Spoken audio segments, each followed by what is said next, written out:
টাঙ্গাইলের কালীহাতির একটি সাধারণ পরিবার, কিন্তু সেই পরিবারের ভেতরেই লুকিয়ে ছিল এক ভয়াবহ ট্র্যাজেডি। মেয়ের নিখোঁজ হওয়ার অভিযোগ নিয়ে টানা 7 বছর ধরে যে বাবা থানা, পুলিশ, গোয়েন্দা সংস্থা আর আদালতের দ্বারস্থ হয়েছেন, শেষ পর্যন্ত সেই বাবাই প্রমাণিত হন মেয়ের খুনি হিসেবে। পারুল আক্তার হত্যাকাণ্ডের এই ঘটনাটি শুধু একটি অপরাধ নয়, বরং সমাজের গভীরে থাকা সম্মানকেন্দ্রিক সহিংসতার এক নির্মম উদাহরণ।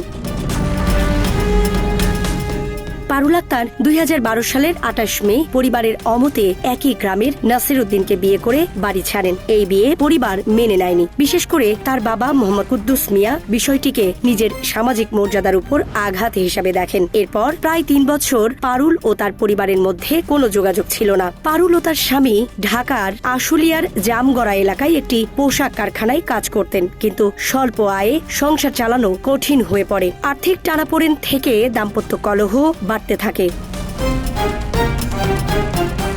2015 সালের জুলাই মাসে পারুল তার বাবার সঙ্গে যোগাযোগ করেন। বাবার পক্ষ থেকে তাকে বাড়ি ফিরে যাওয়ার আহ্বান জানানো হয়। দীর্ঘদিন পর পরিবারের সঙ্গে সম্পর্ক পুনর্গঠনের আশায় পারুল 2015 সালের 19 জুলাই টাঙ্গাইলে ফিরে আসেন, কিন্তু তিনি জানতেন না এই ফেরা তার জীবনের সবচেয়ে বড় ভুল হয়ে দাঁড়াবে।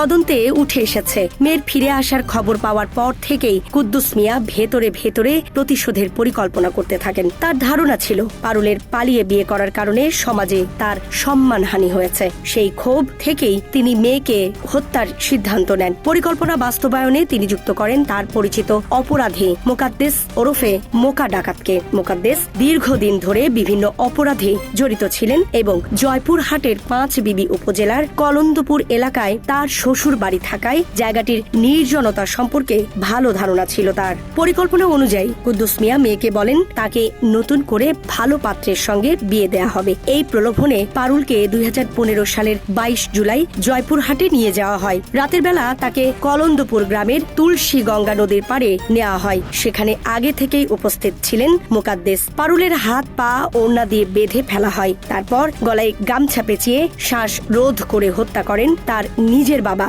কুদ্দুস মিয়া। হত্যার পর লাশ নদীতে ফেলে দেওয়া হয় যাতে কোনো প্রমাণ না থাকে। একই রাতেই কুদ্দুস মিয়া টাঙ্গাইলে ফিরে আসেন যেন কিছুই ঘটেনি। কুদ্দুস মিয়া নিজেই মেয়ের স্বামী নাসির উদ্দিনকে অভিযুক্ত করে মামলা করেন। তিনি দাবি করেন আশুলিয়ায় গিয়ে মেয়েকে খুঁজে পাননি, স্বামী নাসিরই হয়তো তাকে গুম করেছে। এই অভিযোগের ভিত্তিতে মামলা তদন্ত সবকিছুই চলতে থাকে। টানা 7 বছরে টাঙ্গাইলের কালীহাতি থানা, পুলিশ, জেলা গোয়েন্দা শাখা, পিবিআই ও সিআইডি 4টি সংস্থা তদন্ত করে, কিন্তু কোন সংস্থাই হত্যার প্রকৃত রহস্য উদ্ঘাটন করতে পারেনি। প্রতিবারই তদন্তে অসন্তোষ হয়ে কুদ্দুস মিয়া আদালতে নারাজি দেন। তিনি মামলা চালাতে গিয়ে জমি জমা বিক্রি করেন, ঋণ নেন, সবকিছুই করেন নিজের সাজানো গল্পকে টিকিয়ে রাখতে। শেষ পর্যন্ত বিচার বিভাগীয় তদন্তের আবেদন করেন তিনি। আদালতের নির্দেশে নতুন করে মামলার তদন্তের দায়িত্ব পায় পিবিআই। এবার তদন্তকারীরা ভিন্নভাবে এগোন। তারা মেয়েটির স্বামীর করা একটি নিখোঁজ ডিডি থেকে একটি মোবাইল নম্বরের সূত্র ধরে তদন্ত শুরু করে। পারুল নিখোঁজ হওয়ার আগে এই নম্বরে কথা বলেছিলেন। পরে জানা যায় নম্বরটি ব্যবহার করতেন তার বাবা কুদ্দুস মিয়া। তবে হত্যার পর তিনি নম্বরটি বন্ধ করে দেন। দীর্ঘদিন বন্ধ থাকার পর মোবাইল অপারেটর সেটি নতুন গ্রাহকের কাছে বিক্রি করে দেয়।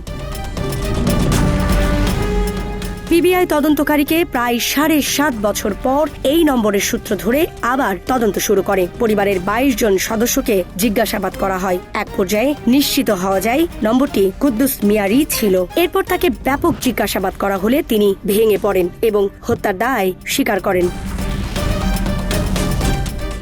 কুদ্দুস মিয়ার স্বীকারোক্তির ভিত্তিতে তদন্তকারীরা জয়পুরহাটের 5 বিবি থানার পুরনো রেকর্ড খুঁজে দেখেন। সেখানে পাওয়া যায় 2015 সালের 23 জুলাই তুলসী গঙ্গা নদী থেকে এক অজ্ঞাত নারীর লাশ উদ্ধার করা হয়েছিল। পরিচয় না পাওয়ায় 2019 সালে মামলাটি নিষ্পত্তি করা হয়। পরে ডিএনএ পরীক্ষার মাধ্যমে নিশ্চিত হওয়া যায় সেই অজ্ঞাত লাশটি ছিল পারুল আক্তারের। এরপর মামলাটি পুনরুজ্জীবিত করা হয় এবং নতুন করে অভিযোগপত্র দেওয়া হয়। বর্তমানে বগুড়ার আদালতে এই মামলার বিচার চলছে।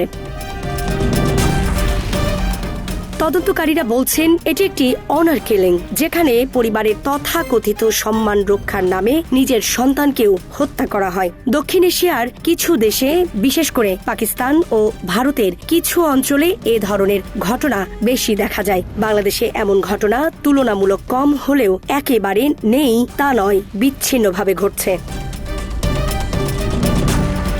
Desk report, Dhaka express.